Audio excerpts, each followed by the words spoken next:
सो हे hi hello guys. Hopefully आप लोग ठीक ही होंगे। तो चलिए हम अपनी स्टोरी अनोखी मोहब्बत को स्टार्ट करते हैं। स्टार्ट करने से पहले जान लेते हैं कि लास्ट पार्ट में क्या हुआ था। तो लास्ट पार्ट में जो रिद्धि और आर्य होते हैं ईशान के साथ रिद्धि के घर आए होते हैं, जहाँ पे पूजा केक कट करती है और उसके बाद से ये सारे लोग बैठकर बिजनेस के बारे में बात करने लगते हैं। आर्य बहुत खुशी खुशी अपने उस ड्रीम प्रोजेक्ट के बारे में बता रही थी और बोल रही थी कि कल का दिन उसके लिए बहुत ख़ास है, जिस पर रिद्धि के पापा बोलते हैं, तुम चिंता मत करो आर्य, कल का प्रोजेक्ट तुम्हें ही मिलेगा। आखिर तुमने इतनी मेहनत जो की है। जिस पर आर्य बोलती है, जी पापा, मुझे पूरा यकीन है कि ये प्रोजेक्ट मुझे ही मिलेगा। अब इसके आगे आर्य और उसके पापा के बीच की ये बातें रिद्धि को और ज़्यादा गिल्ट में फंसा रही थी। वो सोचने लगी कि उसने ऐसा क्यों किया। वो मायूस सी एक तरफ चुपचाप बैठी थी। उसे इस तरह चुपचाप देखकर माहिरा और नेहा को कुछ ठीक नहीं लगता है, तो वो रिद्धि से बोलती हैं, रिद्धि चल तेरे कमरे में चलते हैं, वहीं बैठकर बात करेंगे। और वो दोनों बिना रिद्धि का कोई जवाब सुने उसे लगभग खींचते हुए उसके रूम में लेकर चली गई। उसके बाद से वो दोनों रिद्धि के पास बैठते हुए पूछती हैं, क्या हुआ है रिद्धि, तुम इतनी परेशान क्यों हो। खुद की इतनी परवाह करता देखकर रिद्धि ने नेहा को देखा और अपने मन में बोली, मैंने तुम्हारे साथ भी कितना गलत किया है नेहा और मायरा। तुम मेरी सबसे अच्छी दोस्त हो। तुम लोगों ने हमेशा मेरा अच्छा चाहा, हमेशा मुझे ये सब करने के लिए रोका और मैं हमेशा वही सब करती रही। कभी तुम्हारी बात नहीं मानी। कितनी बार तुमने मुझे कुणाल की सच्चाई बताने की कोशिश की, लेकिन मैं तो उसके प्यार में इतनी अंधी हो गई थी कि तुम्हारी कोई भी बात को मानना तो दूर, सुनने की भी कोशिश नहीं की। यहाँ रिद्धि ये सब बात अपने मन में सोच रही होती है। रिद्धि का कोई जवाब न पाकर मायरा बोलती है, क्या बात है रिद्धि, बताओगी तो तभी तो पता चलेगा हमें। रिद्धि को कुछ समझ नहीं आ रहा था, वो इनकी बातों का क्या जवाब दे। तो वो अपनी हथेली अपने मुंह पे रख के ज़ोर ज़ोर से रोने लगती है और रोते रोते ये बोलती है, मुझसे बहुत बड़ी गलती हो गई है माहिरा। माहिरा उसके पास आकर उसके फेस को पकड़ते हुए बोलती है, देखो रिद्धि, तुम रो क्यों रही हो। देखो मेरा मन बहुत ज़्यादा घबरा रहा है। बोलोगी कि क्या बात है और कौन सी गलती की बात कर रही हो तुम, ऐसा भी क्या हो गया है। माहिरा की सॉरी नेहा की बात सुनकर वो पूरी तरह से बिखर चुकी थी। वो रोते हुए ज़ोर से चिल्लाकर बोलती हैं, मैंने अपने ही हाथों से सब कुछ बर्बाद कर दिया है माहिरा। सब कुछ बर्बाद हो गया, कुछ नहीं बचा, कुछ भी नहीं। जिस पर नेहा उसके आंसू पोंछते हुए बोलती है, पहले रोना बंद करो रिद्धि, तभी तो समझ आएगा कि आखिर बात क्या है। जिस पर रिद्धि फिर रोते हुए बोलती है, मुझे माफ़ कर दो नेहा और मायरा, मैं बहुत बुरी हूँ। नेहा रिद्धि को ऐसी हालत में देखकर घबरा जाती है और घबराते हुए बोलती है, आखिर ऐसा हुआ क्या है रिद्धि, तुम ऐसा क्यों बोल रही हो। जिस पर रिद्धि रोते हुए बोलती है, मैंने तुम्हारे और मायरा के मना करने के बावजूद भी कुणाल की बातों पर भरोसा किया और कुणाल और उसकी बहन की बातों में आकर मैंने आर्य के उस ड्रीम प्रोजेक्ट की फाइल उनको दे दी और उन्होंने। रिद्धि ये बोल ही रही थी कि तभी एक जोरदार थप्पड़ उसके गालों पर आकर लगता है।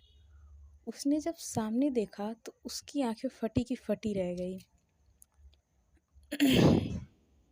उसने देखा कि सामने उसकी बड़ी बहन सिद्धि खड़ी थी उसे ये थप्पड़ सिद्धि ने मारा होता है। थप्पड़ पड़ते ही रिद्धि का हाथ खुद ब खुद अपने गालों पर चला जाता है।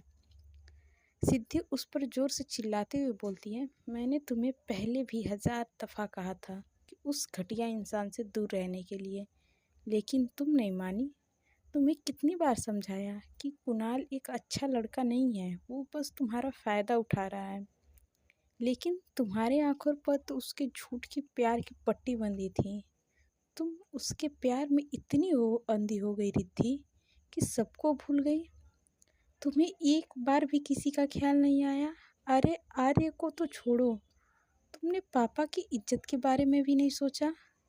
तुमने अपनी जिद में सब कुछ बर्बाद कर दिया। तुम कैसे भूल गई कि चाहे लड़की ही क्यों ना हो, तुम्हारी शादी हो चुकी है। अब तुम्हारे लिए आर्य ही सब कुछ है।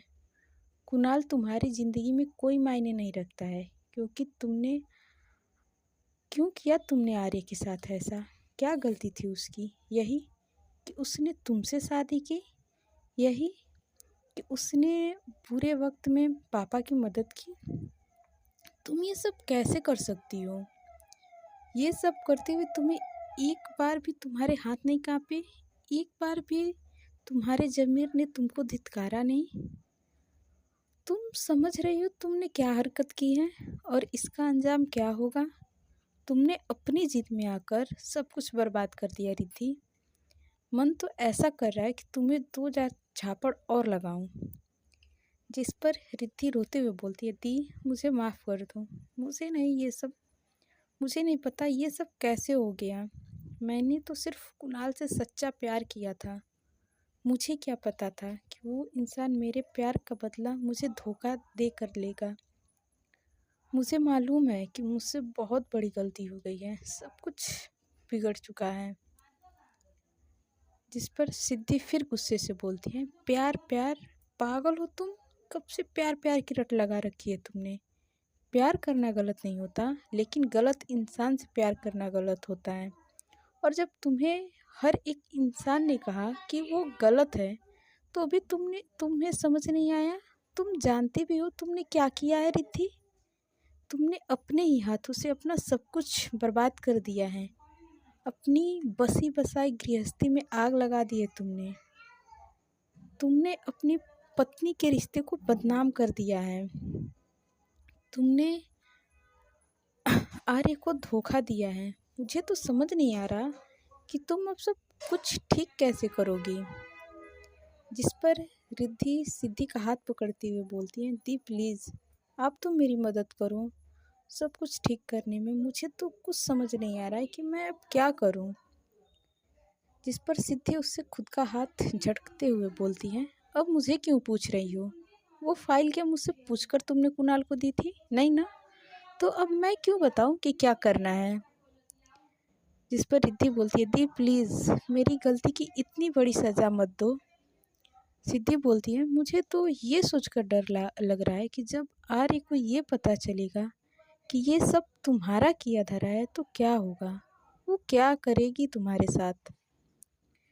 जिस पर नेहा नेहा को रिद्धि की ऐसी हालत देखी नहीं जा रही थी। वो उसके पास आकर बोलती है, रिद्धि प्लीज़ तुम चुप हो जाओ।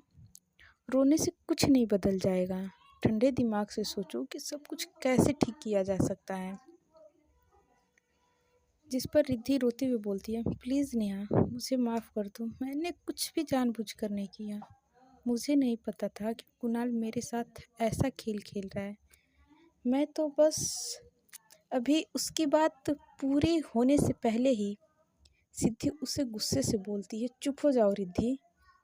फिर भी जब रिद्धि का रोना बंद नहीं होता है तो वह और तेज आवाज़ में गुस्से से चिल्लाती है, रिद्धि पहले रोना बंद करो। रिद्धि ने अपनी बहन को पहली बार इतने गुस्से में देखा था और उसका गुस्सा देखकर रिद्धि पूरी अंदर तक कांप गई थी। रिद्धि बोलती है, दी आपने भी तो जीजू से प्यार किया था। डैड आप दोनों की शादी के लिए भी तैयार थे। वो पहले तो जीजू को पसंद नहीं करते थे, लेकिन फिर अपनी खुशी के लिए मान गए। आपकी खुशी के लिए मान गए। और आज आप जीजू के साथ खुश हो, लेकिन अगर मेरा प्यार ही धोखेबाज निकला तो इसमें मेरी क्या कसूर है? क्या क्या मैं कहाँ गलत हूँ दी? इस पर सिद्धि बोलती है, तुम गलत हो रिद्धि, क्योंकि डैड तुम्हारे जीजू को किसी और रीज़न से पसंद नहीं करते थे। राजेश बुरे इंसान नहीं थे, लेकिन वो कुणाल, उसके बारे में सब जानते हैं सिवाय तुम्हारे। रिद्धि इसके आगे कुछ कहती कि उससे पहले दरवाजे पर किसी की आने की दस्तक होती है। रिद्धि ने झट से अपने आंसू पोंछ लिए और माहिरा ने जाकर दरवाज़ा खोला तो दरवाजे पर रिद्धि की मम्मा खड़ी थी। वो अंदर आते हुए बोलती हैं, क्या बात है, तुम लोग ऐसे क्यों खड़े हो और इतनी खामोशी क्यों है यहाँ पर? मेरे आते ही सारे लोग चुप हो गए, क्यों? अपनी माँ की ये बात सुनकर सिद्धि ज़बरदस्ती मुस्कुराती हुई बोलती है, कुछ नहीं माँ, आप जैसा सोच रही हैं ऐसा कुछ नहीं है, हम तो बस ऐसे ही कैजुअल बातें कर रहे थे। जिस पर रिद्धि की मम्मा रिद्धि को देखते हुए बोलती हैं, क्या हुआ है रिद्धि बेटा, कितनी मायूस लग रही हो और तेरी आंखें भी इतनी लाल है, ऐसा लग रहा है जैसे तू रो रही थी, क्या हुआ है बेटा? तेरे और आर्य के बीच में कुछ हुआ है क्या? जिस पर रिद्धि बोलती है, अरे नहीं माँ, ऐसी कोई बात नहीं है, वो तो बस इन दोनों नेहा और मायरा ने पुरानी बातें याद दिलाकर मुझे इमोशनल कर दिया था, बस इसीलिए आंखों में पानी आ गया, और कोई बात नहीं है। मेरे और आर्य के बीच में भी सब कुछ ठीक है, आप चिंता मत करो। जिस पर रिद्धि की मम्मा उसके गाल पर हाथ रखते हुए बोलती हैं, कितना बदल गई है तू, शादी से पहले मुझे तेरी बहुत चिंता होती थी कि जो लड़की खुद को अच्छे से नहीं संभाल पाती है वो जब उसका एक खुद का परिवार होगा तो उसे कैसे संभालेगी, लेकिन तूने तो मेरी सारी चिंता ही ख़त्म कर दी। आर्य बहुत अच्छी लड़की है, उसने एक बार फिर तेरी कोई शिकायत नहीं की। अपनी माँ की बात सुनकर रिद्धि के रुके हुए आंसू निकलने लगते हैं और वो अपनी माँ के गले लगकर रोने लगती हैं। उसे इस तरह से रोता देखकर उसकी मम्मी को कुछ अजीब सा लगता है, जिस पर वो परेशान होते हुए बोलती है, क्या बात है रिद्धि बेटा, तू ऐसे क्यों रो रही है? अपनी माँ को इस तरह से परेशान देखकर सिद्धि जल्दी से उनके पास आती है और बोलती है, ओफो माँ, आप भी बेकार में टेंशन ले रही हो, अब ये कितने दिनों बाद घर आई है और इसे अपने ससुराल में शरारतें भी करने को नहीं मिलती होंगी, इसलिए आज यहाँ आकर इसे रोना आ गया। अब आप किसी की छोड़ो और ये बताओ कि आप यहाँ क्या कर रहे हो? जिस पर वो बोलती है, अरे मैं तो तुम लोगों की बातों में आकर भूल ही गई कि मैं यहाँ क्यों आई थी, खाना लग गया है, मैं तुम लोगों को खाने के लिए बुलाने आई थी, अब चलो जल्दी से नीचे आ जाओ। ये कहकर रिद्धि की मम्मा सिद्धि को नीचे लेकर चली जाती हैं और रिद्धि बाथरूम में जाकर अपना फेस धोती है और उसे ठीक करके नेहा और मायरा के साथ नीचे आती है। नीचे सिद्धि और उनकी मम्मा डाइनिंग टेबल पर खाना लगवा रही थी और ईशान, आर्य, रिद्धि के पापा और राजेश साथ में बैठकर बातें कर रहे थे। तभी ईशान का फ़ोन बजता है और वो फ़ोन पर बात करने के लिए वहाँ से उठकर बाहर चला जाता है।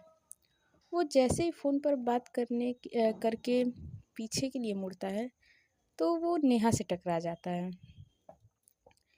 जिस पर नेहा गुस्से से, मुझे ऐसा क्यों लगता है कि तुम्हें मुझसे टकराने का कुछ ज़्यादा ही शौक है, जब देखो तब मुझसे टकराते रहते हो। जिस पर ईशान उसका हाथ पकड़कर उसे खुद के करीब खींचता है और एक हाथ उसकी कमर पे रख कर कहता है, मुझे तुम्हारे साथ टकराने के बजाय और भी कुछ करना पसंद है। ये सुनकर नेहा के फेस पर भी एक स्माइल आ जाती है, लेकिन वो अपनी स्माइल को गुस्से में छिपाकर उसे घूरते हुए हल्के से गुस्से में बोलती है, क्या कर रहे हो, छोड़ो मुझे, पागल हो गई हो क्या, कोई कोई देख लेगा तो? इस पर ईशान उसके बालों को उसके कान के पीछे करते हुए बोलता, और मेरा बच्चा, उस टॉपिक पर अभी भी मुझसे नाराज़ है। जिस पर नेहा बोलती है, मैं क्यों तुमसे नाराज़ होने लगी? लगती क्या हूँ मैं तुम्हारी? हक है क्या तुम पर मेरा? जिस पर ईशान बोलता है, ज़िंदगी हो तुम मेरी और मेरी ज़िंदगी पर तुम्हारा ही तो हक है। इसलिए मुझसे प्यार करने का और नाराज़ होने का हक भी सिर्फ और सिर्फ तुम्हारा है। ये सुनकर नेहा गुस्से से बोलती, हाँ नाराज़ हूँ मैं तुमसे। वो बदतमीज़ लड़की तुमसे चिपके जा रही थी और उसे दूर करना तो दूर, तुम्हारे मुंह से एक शब्द भी नहीं निकला। तुम भी उससे कुछ कम नहीं थे, बल्कि अब तो मुझे लग रहा है कि तुम भी उसकी कंपनी पूरी तरह से एंजॉय कर रहे थे। नेहा को इस तरह से बोलता देखकर ईशान ने उसे और करीब किया और उसके गाल की खींच कर बोला, ओ मेरे बच्चे को जलन हो रही है। जिस पर नेहा बोलती है, मिस्टर ईशान कपूर, किस गलतफहमी में हो तुम? कोई जलन वलन नहीं हो रही है मुझे। जले मेरी जूती और अब छोड़ो मुझे। और इतना बोलकर वो कहती है कि अब अंदर चलें, सारे लोग हम लोगों का इंतज़ार कर रहे हैं। ईशान ने नेहा को छोड़ दिया, लेकिन फिर वो सीरियस होकर बोला, क्या बात है नेहा, परेशान लग रही हो? भाभी को क्या हुआ है? आज सुबह से ही बहुत ज़्यादा चुपचाप है। और जब से तुम लोग भाभी के कमरे से आए हो, सब लोगों के चेहरे ऐसे उतरे हुए क्यों हैं? जिस पर नेहा अपनी आंखों को घुमाते हुए बोलती है, पूछ तो ऐसे रहे हो जैसे तुम खुद कुछ जानते ही नहीं हो। सब कुछ जानने के बाद भी मुझसे ये पूछने का क्या मतलब है ईशान?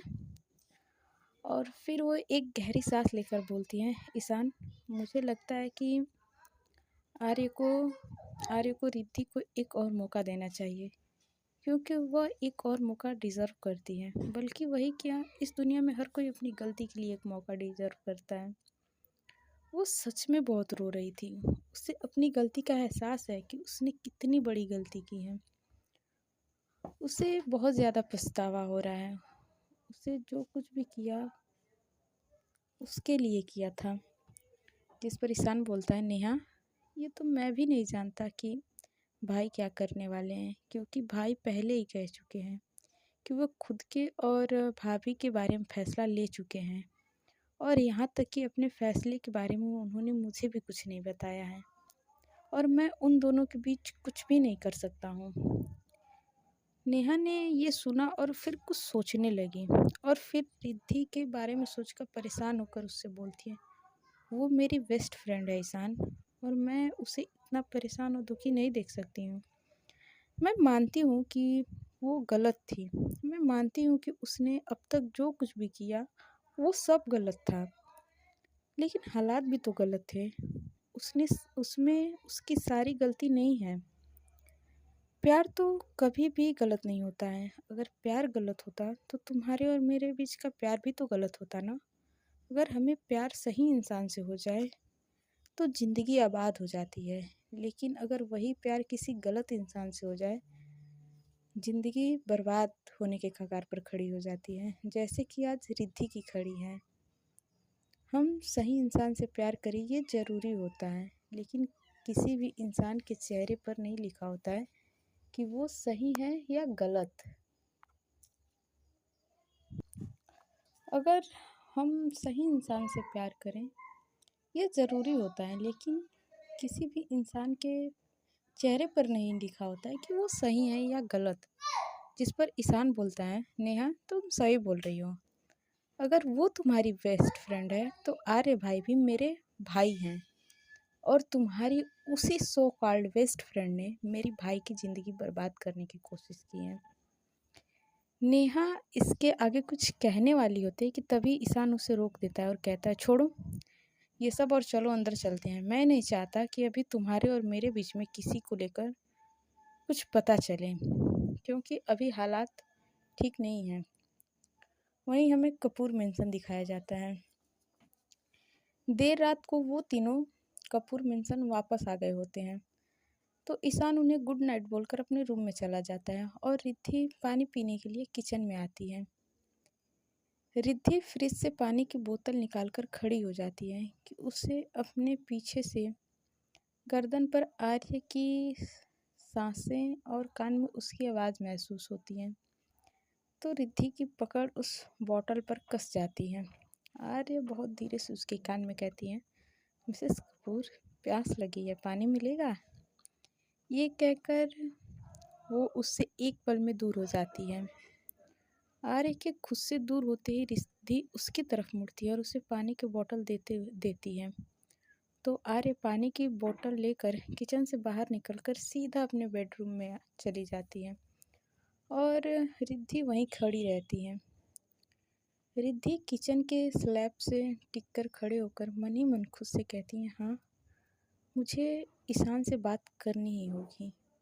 मुझे उसे सब कुछ सच-सच बताना होगा। मैं जानती हूँ कि सब जानने के बाद वो मुझे कभी भी माफ़ नहीं करेगा, लेकिन सच जानना उसके लिए बहुत ज़रूरी है। मैंने जो कुछ भी खराब किया है, अब उसे मैं सही तो नहीं कर सकती, लेकिन कम से कम टाइम पर अपनी गलती मानकर अपना गिल्ट कुछ परसेंट तो कम कर सकती हूँ। ये सोचती वो किचन से बाहर निकलती है और एक गहरी सांस लेते हुए सीढ़ियों से होते हुए अपने बेडरूम की तरफ चली जाती है। जैसे कि वो बेडरूम में आई, वैसे ही किसी ने उसे अपनी तरफ खींचा, तो वो डर के मारे उसकी चीख निकल गई। उसने नज़र उठाकर देखा, तो वहाँ पर आर्य थी। एक तो रिद्धि पहले से ही घबराई हुई थी और दूसरे आर्य ने इतनी करीबी की वजह से वो एकदम से सिहर गई थी। वो हकलाते हुए बोलती है, क्या क्या था ये आर्य? तुमने तो मुझे डरा ही दिया था। फिर वो अपने मन में बोलती है, नहीं, मुझे मुद्दे से नहीं भटकना है। मुझे आर्य को कैसे भी करके आज सच बताना होगा। मुझे आर्य को कुछ भी करके आज सच बताना ही होगा। आर्य उसके और करीब आ जाती है तो रिद्धि बोलती है, आर्य, मुझे तुमसे कुछ बताना है। उसकी बात पूरी होने से पहले ही आर्य ने उसे कहा, चुप हो जाओ मिस्टर कपूर, ये बात करने का नहीं है। रिद्धि फिर से बोलती है, आर्य प्लीज़ एक बार मेरी बात सुन लो, ये तुम्हारे। तभी आर्य उसके लिप्स पर अपनी उंगली रखती हुई बोलती है, प्लीज़ अभी कुछ मत कहो, चुप रहो मिसेस कपूर। आर्य तो रिद्धि के करीब ही आए जा रही थी, तो रिद्धि अपने मन में बोलती है, मुझे किसी भी तरह से आर्य को रोकना ही होगा और अपनी बात कहनी ही होगी। रिद्धि फिर से बोलती है, आर्य प्लीज़ रुक जाओ। जिस पर आर्य उसे घूरते हुए बोलती है, क्या बात है रिद्धि? रिद्धि बोलती है, मुझे तुमसे कुछ ज़रूरी बात करनी है। जिस पर आर्य बोलते हैं, प्लीज़ रिद्धि, अभी नहीं, हम लोग कल सुबह बात करते हैं। रिद्धि बोलती है, आर्य इज़ जस्ट वेरी इम्पोर्टेंट, बात समझने की कोशिश तो करो। और फिर खुद से ही अपने मन में बोलती हैं, कल हम क्या बात करेंगे? कल तो बात करने लायक कुछ बचेगा ही नहीं।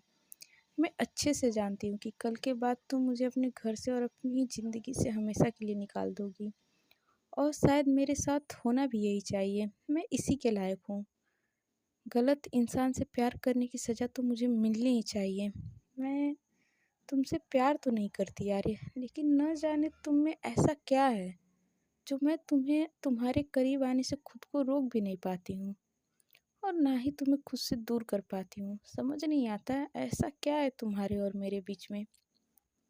अरे इतनी देर से रिद्धि को ही घूर रही थी और बोलती है, जब मैं तुम्हारी बात सुनना नहीं चाह रही थी तब तुम ज़बरदस्ती अपनी बात बताना चाह रही थी, और जब मैं इतनी दिन से तुम्हारे बोलने का वेट कर रही हूँ तब तुम कुछ बोल ही नहीं रही हो। आर्य के कहने पर रिद्धि उसे एक नज़र उठाकर देखने लगती है, लेकिन बोलती कुछ भी नहीं है। इस तरह उसकी खाली आंखों को देखकर आर्य ने उसके फोरहेड पर एक किस किया और फिर उसे सोफे पर बिठाकर उसके हाथों से चूड़ियाँ उतारने लगती हैं। चूड़ियाँ उतारने के बाद उसने उसके हाथों पर एक किस किया और बोला, क्या बात है रिद्धि, क्यों रो रही हो? ऐसी कौन सी बात है जो तुम्हें इतना परेशान किए हुए हैं? रिद्धि को आर्य के कहने के बाद ध्यान आया कि उसकी आंखों में से आंसू बह रहे हैं। उसे तो ये भी एहसास नहीं हुआ था कि कब उसकी आंखों से आंसू बहने लगे। अपने हाथों से अपने आंसुओं को पोंछते हुए बोलती है, कुछ नहीं, शायद आंख में कुछ चला गया था। फिर आर्य ने उसकी दोनों पलकों पर किस किया और फिर उसके दोनों गालों पर किस करके उसके हाथों में कपड़े देते हुए कही, जाओ जाकर चेंज कर लो। रिद्धि काफ़ी देर तक कुछ नहीं बोलती है, बस आर्य को ऐसे ही देखती रहती है और आर्य दोबारा से बोलती है, जाओ रिद्धि। उसकी बात सुनकर रिद्धि बाथरूम की तरफ चली जाती है और आर्य अपनी फाइल लेकर स्टडी रूम की तरफ। जब थोड़ी देर बाद रिद्धि रूम में आती है तो उसने आर्य को चारों तरफ देखा, लेकिन आर्य उसे कहीं भी नज़र नहीं आए। उसने बालकनी में भी देखा तो आर्य वहाँ भी नहीं थी। फिर वो बाहर निकलकर स्टडी रूम में गई। वहाँ उसने आर्य को लैपटॉप पर कुछ काम करते देखा तो अंदर आ गई और आर्य से बोली, आर्य प्लीज़ एक बार मेरी बात सुन लो, मुझे तुमसे बहुत ज़रूरी बात करनी है। जिस पर आर्य लैपटॉप में काम करते हुए उसे बोलती है, रिद्धि अभी मेरे पास बिल्कुल भी टाइम नहीं है, मेरा बहुत ज़रूरी काम बचा है, तो प्लीज़ मुझे अभी काम करने दो, मैं तुम्हारी बात कल सुन लूँगी। रिद्धि बोलती है, प्लीज़ आर्य सिर्फ एक बार, मैं तुम्हारा ज़्यादा टाइम नहीं लूँगी। जिस पर आर्य थोड़े गुस्से में बोलती है, रिद्धि प्लीज़ यार, बार बार क्यों फोर्स कर रही हो, कह रही हूँ ना कि अभी मेरे पास टाइम नहीं है, तो समझो ना। आर्य को गुस्से में देखकर रिद्धि वहाँ से चली जाती है और जाकर बेड पर लेट जाती है। वैसे तो उसे नींद नहीं आ रही थी, लेकिन आज इतना ज़्यादा रोने की वजह से उसकी आंखें दर्द कर रही थी, तो उसने आंखें बंद कर ली और थोड़ी ही देर में वो नींद के आगोश में चली गई। उसके सोने के थोड़ी देर बाद ही आर्य उसके पास आती है और उसको अपनी बाहों में लेकर लेट जाती है और वो भी सो जाती है। So friends,